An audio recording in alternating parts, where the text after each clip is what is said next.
I'm Selna Kim, America's Face of Dating, and what I'm about to share with you is very dark and it's very powerful. If you use it, then you're a messed up human being.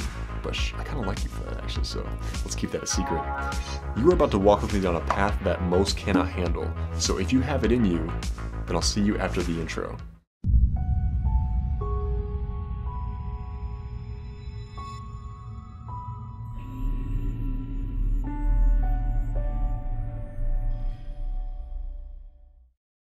So the dark side, walk with me down this path if you wish, but just know that you can use this for very, very good things, or you can use it for very, very bad things, very destructive things like manipulation. Speaking of which, I had this girl slide up on my Instagram story yesterday, and what my story was, it was a paragraph from my book, and I'll provide the post, I'll show you what the post was, but basically the paragraph was showing men, or women really, how you can gain leverage in a conversation and make other people chase you in that conversation, qualify themselves to you to make you look more high value in that situation. But she slides up on my story and she proceeds to call me manipulative. She proceeds to call me a harmful human being, that I'm a destruction to society. I forget what else she said, but basically it was along the lines of that. And what she doesn't really realize, and what a lot of people don't realize, is that manipulation is always going on between two people's conversations. People who don't believe that or says that that's not true is just not living in reality. Manipulation is defined as to control or influence someone's behavior, usually unfairly, or to sway someone's emotions in order to get them to act and feel a certain way. Which is hilarious to me because I don't deny the fact that manipulation is always going on between people, but for her to come in my DMs telling me that I'm manipulative and giving me the shame on you treatment is by definition manipulative, because she's attempting to shame me into acting the way that she believes I should act, which is manipulative. It's like the mother who tries to influence her child by the typical "I'm so disappointed in you" treatment, and it makes the child shamed into changing their behavior because they feel bad for doing wrong to mommy. But I can totally tell that she is for the good of society, because her bio on her Instagram says, "Kill all men and eat the rich," which is has some very disturbing psychology going along with that. But learning manipulation is a good thing, because if you know that it's always going on, if you know what manipulation is, then you are able to protect yourself from a lot of these techniques that I want to share with you, or people that are trying to use it in negative ways. Can you use it for good? Absolutely. You can manipulate someone into becoming a healthier person overall, start working out, start eating healthier. You can also manipulate someone to stop having some limiting belief that's holding them back from success or peace or comfort. And that's really good for their self-esteem overall as well. But of course, you can always use this for bad things. And so let's get into how to attract the things into your life that you want, but make sure that you use this stuff for the good.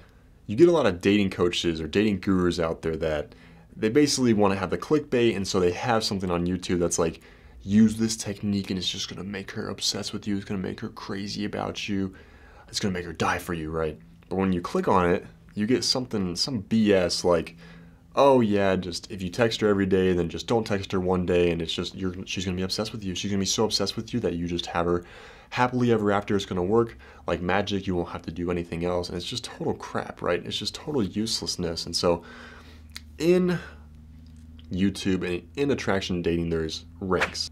In Japanese, there's the S rank, and that's where the pros stay. That's where the masters are at. That's where the best techniques are played at. And then after that, you have the A rank, which is like pretty good. It's like about to be in the S rank. There's a lot of good stuff you can get in there. And then you have like the B, C, and D, the ranks that are basically average, that are basically useless. And you get a lot of that on YouTube, or you get a lot of that in dating advice. But you know, the stuff that I want to give you is stuff in the S rank, and stuff like, you know, don't text her for a day. That's like C and D rank crap.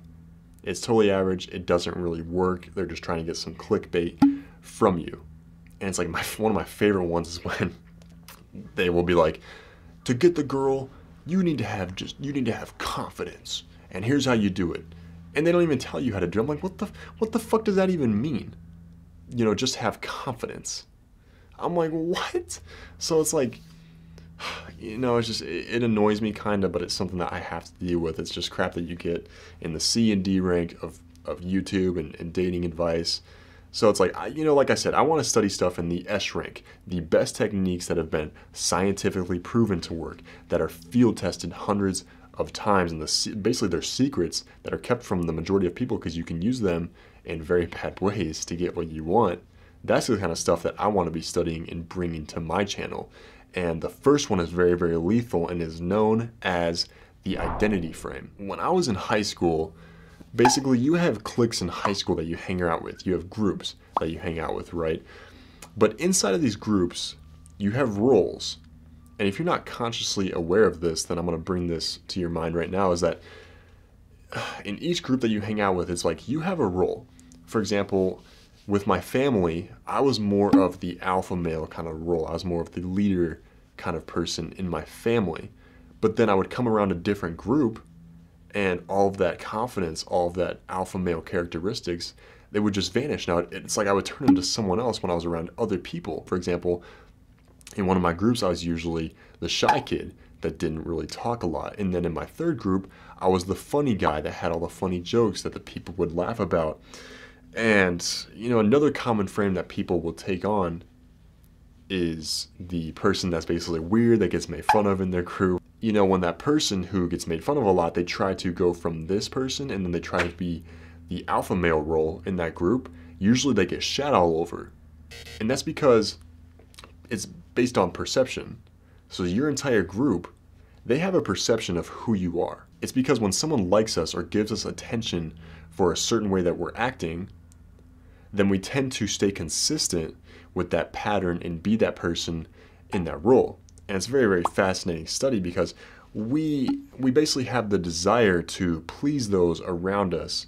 And when everyone expects you to be the dummy and then you try to be the man, the brain knows everyone expects you to be the person that gets made fun of. So when you try to be the man, then the brain can't actually think of the actual words to say. The brain can't think of the ways to act to be that man. And so the only way to really change that is to consciously be aware of that and then consciously change your patterns in each moment until they're unconsciously set in your brain and everyone just kind of falls into that belief that you are the man. That's why it's so hard for a lot of people to actually go after the passions in their life, because people have this perception on you. For example, when I was writing a book, people had this perception of me that I was like this nice kid that could never hurt a fly, right? And then I released this book that's very explicit about how to become so attractive that you're literally getting pussy flying at your face so fast it's like you attacked a beehive. People tried to shun me back into how they originally perceived me to be. They tried to basically give it negative attention to get me to act back as that nice kid who they thought that they knew. And a lot of people, it's like a frame battle in a way where basically whoever wins, the other person submits to that reality. And so it's like, I wanted to be this man that could teach people how to be the most attractive version of themselves. And when I released that work, a lot of people had negative views about it because they perceived me to be someone else. And so the way that they acted, they were trying to manipulate me into going back to the person that I was before, the person who they thought that I was. But I was like, no, I want to be this. And so I was consciously aware that that was going to happen. And over time, I just kept going and going and going and pushing and pushing and pushing. And they kind of just accepted that I was going to be this person. And then they actually grew to like that. But here's how to actually use the identity frame to make women fall in love with you, or men, depending on what your preference is. But people want to stay consistent with that perception that others have of us. And here's a great example of how to actually use that. So let's say you're married or you have a girlfriend and she starts to become overweight. Okay, she starts to get a little bit fat, but you're not going to logically tell her you're getting fat, right? Or else you're going to get probably slapped, or you're going to get a pan thrown at you, or you're going to get your ass dumped. Instead, what you need to use is the identity frame, and you need to instead say something like this. When she comes home from the gym, or let's say you're in mid-conversation, you bring up, you're just like, God, like, I think it is so fucking hot when I see you just sweaty as hell after your workout and you come home with those bright, tight spandex pants on and you just have sweat dripping from your body, or you get off the bike and you're so sweaty. God, like, I think that is so damn hot of you, and I just want to take me, I don't know why I'm telling you this right now, but it just makes me want to just take you and rip your clothes off And so if that's correct, if people want to consistently stay congruent to our perceptions of them, when you say something like that, do you think that she's going to be more inclined to work out? Absolutely. Because if it pleases you, then she's going to be more likely to do it to please you. And so I actually have a couple more examples that I wrote down here. So for example, a good one to get very, very good support if you're trying to get support on your content is that you need to say something like, I love the way that you support all of my content and engage on all of my posts, because most people wouldn't ever be that supportive, but you are such a great teammate. And you think that like when you praise her or when you praise them for doing something, then they're more likely to do it because they know that it pleases you, because that's your perception of them. You're a great teammate, and you're a great teammate because you do this. And so if you don't do this, then you're not a great teammate. And so they're not going to just not do that because they don't want to be in their head, they're like, oh, well, I don't want to be a bad teammate, so I'm going to do this every time I see the post then. Really great one to use. Another one is if you, let's say you want your girlfriend or a girl you just met to be very adventurous. Let's say that you want to, have sex with her in the movie theater, have sex with her in the bathroom, then you need to plant the seed, for example. I think I heard this from Jason Capital, it's really good, that you need to say something like, I love that you're very adventurous and spontaneous. And that's if you want to get her alone, obviously. And then later you pull that out, and she's more likely to go along with it because she subconsciously agreed, or she consciously agreed to that when you said, I love that you're so adventurous and spontaneous. I can tell that you're a very adventurous person. And that she's more likely to go along with that when you actually want to do something adventurous, because if she didn't, then she'd be going against what she said earlier and going against that perception that you have of her, that she is adventurous. Another one is if you want her to be loyal to you. This is a good one. So let's say, you're in the club and guys try to come up and talk to her. If you don't want her flirting with other guys, you need to say something like, I just love it when, like a guy tries to talk to you, or a guy tries to DM you on Instagram, and you literally just read it or don't reply. Or if you're in the club and a guy tries to come up and talk to you, you literally like slap him away.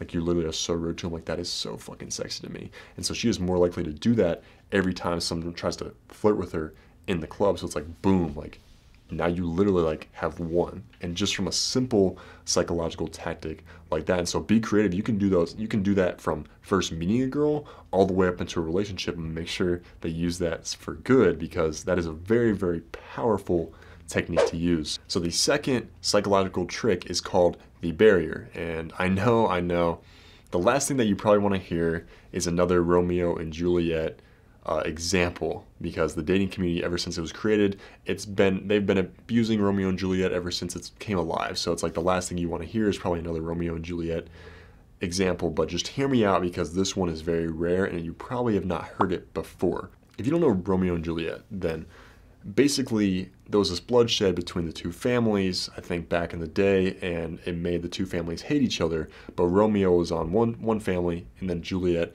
was on the other. And so Romeo and Juliet, they fall in love with each other, but the families are like, that's not happening. You guys are not going to get married to each other. So when Juliet told her father, I love him, like I need him. He was like, oh, hell no. You are not going to be with that man. And so,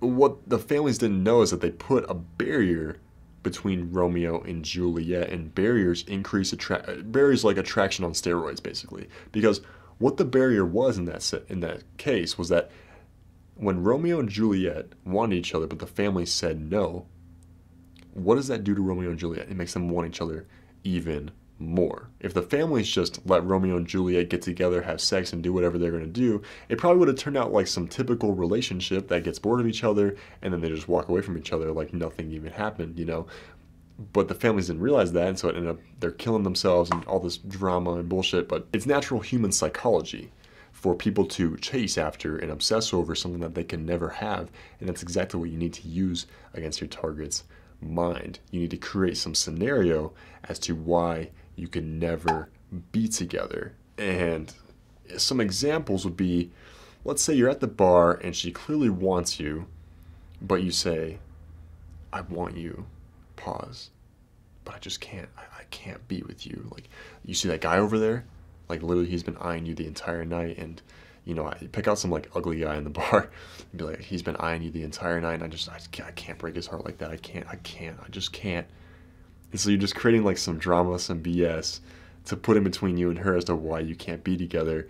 And you'd be like, listen, like I'll take you over to him. Like I got to go introduce you to him. Some really ugly dude. And she's like, no, God, no, I want you. I want you. When you say things like, I want you, but we can't, then suddenly she's like, oh, we can, and we definitely will. I've seen this hundreds of times in the club promoting industry is when a girl will talk about, you've probably heard this 1,000 times when a girl is like, all guys want is just one thing, blah, blah, blah. You know, you've heard that probably so many times. But later that night, after some heated conversation, and she's turned on, and you say something like, God, like I just want to take you and make out with you passionately right now, but I can't, I'm not going to, you know what you do to me, and I gotta avoid that, I just can't, I'm hanging by a string like I'm about to break for you, but I'm just not going to, you will not make me. And then she's throwing herself at you to prove you wrong, you know, you act like it's painful, right? When she rubs up against you, you're like, hey, like, I felt that, like I know what you're trying to do to me, right? Just stupid stuff like that, that just, it sparks that sexual tension even more. And so when she finally gets you to make out with her passionately or kiss her, you look at her and you're just like, God, all girls want is just one thing. I've had times when girls have actually child locked me in their car because they said that I am not going to leave until I give them a kiss or give them my number or something. Right, which is definitely like not illegal or anything, but speaking of illegal, did you know that blowjobs, oral sex is illegal in some states in the United States?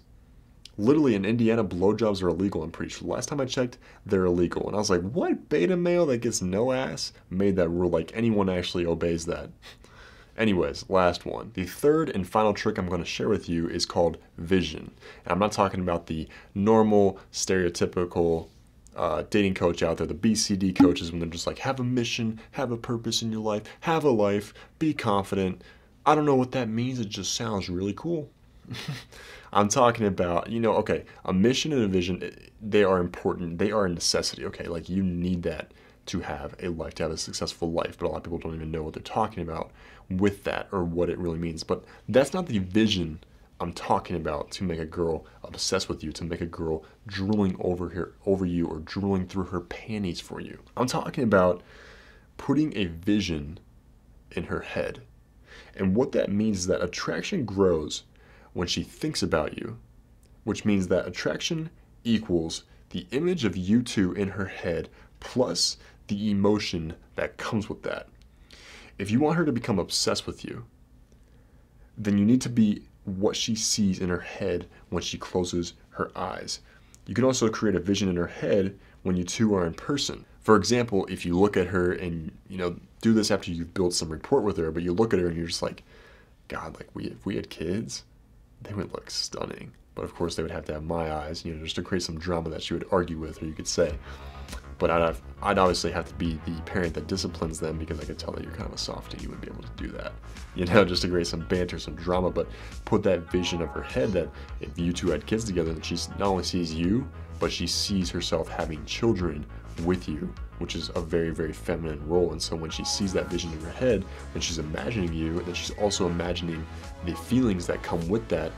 And what she doesn't know is that the attraction on the side is subconsciously growing. Another way to put a vision in her head is to just tell a story. For example, imagine this. So imagine that you're talking to her and you're like, imagine this. So I could just see us having this life full of romance and passion together, and like us traveling the world. For example, I would just take you on a private jet, and I wouldn't tell you where we're going until we get there, and you know that we're going to the Bahamas, and we walk on these black sand beaches together, and you can feel the warm black sand just oozing through your toes, and you hear the waves crashing against the sand, and you hear the palm trees swaying in the wind, and we're walking down this beach during sunset, and we see this club that's packed.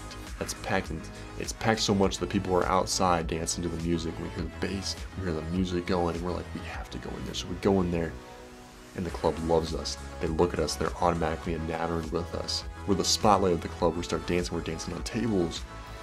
And the club owner, he comes up to us and he's like, you know what? He's like, I'm having a private beach party tonight at midnight. And as soon as he says that, I look at you and you look at me, and we both know we're going. And we go out there and we dance all night in the moonlight on the beach. And I do this for 3 years of our life until I break your heart. And the ship's like, what? So that is 3 ways on how to make her obsessed with you, how to make her fall in love with you. Very, very dark, very, very manipulative tricks to use on somebody. I'm Selna, America's Face of Dating, and I'll see you next time.